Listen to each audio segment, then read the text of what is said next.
জয় রাম, জয় গোবিন্দ। রাম ঠাকুর ও বালক ব্রহ্মচারী আধ্যাত্মিক বন্ধনের এক অলৌকিক অধ্যায়। রাম ঠাকুর ও বালক ব্রহ্মচারী মহারাজের সাক্ষাৎ আধ্যাত্মিক ইতিহাসের এক বিশেষ অধ্যায়।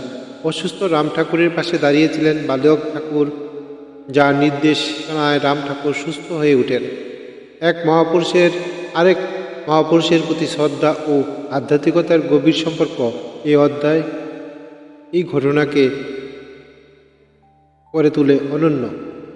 আধ্যাত্মিক জগতে রাম ঠাকুরের নাম জানেন না খুব কম লোকই আছেন। রাম ঠাকুর তখন নারায়ণগঞ্জে, তাহার শরীর অসুস্থ, দীর্ঘদিন আমাশয় ভুগে কাহিল হয়ে পড়েছিল। ডাক্তার কবিরাজের চিকিৎসায় বিশেষ কোনো ফল হচ্ছে না।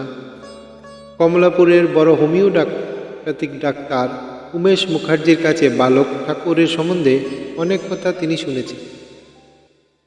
রাম ঠাকুর মহাপ্রভুর ভক্ত ছিলেন, তাই মহাপ্রভুর ভবিষ্যৎবাণীর মূর্ত প্রতীক হয়ে বালক ঠাকুর এসেছেন জেনে তাহার সঙ্গে দেখা করার অনেক দিন থেকেই বাসনা।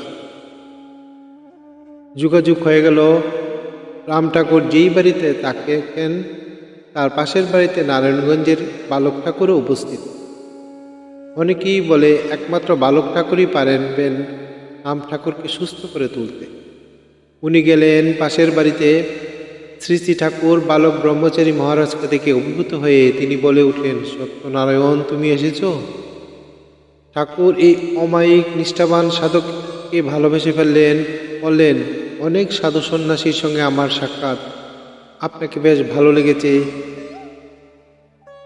তাহার অসুখ সম্বন্ধে কয়েকটি নিয়ম বলে দিলেন। তাতেই রাম ঠাকুর সুস্থ হয়ে উঠলেন।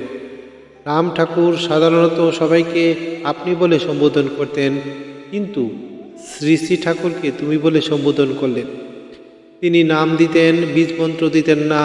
পরে অনেক ভক্তকে ঠাকুরের কাছে দীক্ষা দিতে পাঠিয়েছিলেন। এই প্রসঙ্গে একটা প্রাসঙ্গিক কথার অবতারণা করছি।